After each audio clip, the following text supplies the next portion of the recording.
Қолда. Көнек деген бабамыздың жерленген жері.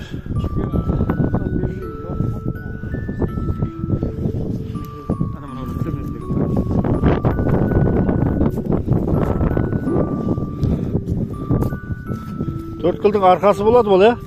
Төрткілдің арқасы болмай ма?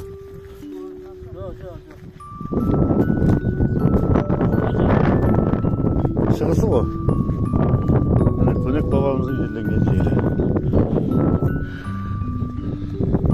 Ағдығырге баратырмыз.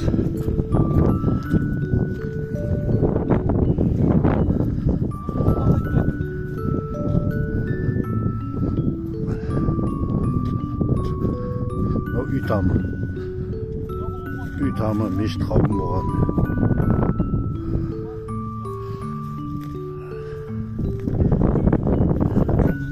Осы жерде 7 жерге жерленген дейді, ол қай қатарда екен белгісіз. Негізі мынау болу керек. Бабамыздың жатқан жері.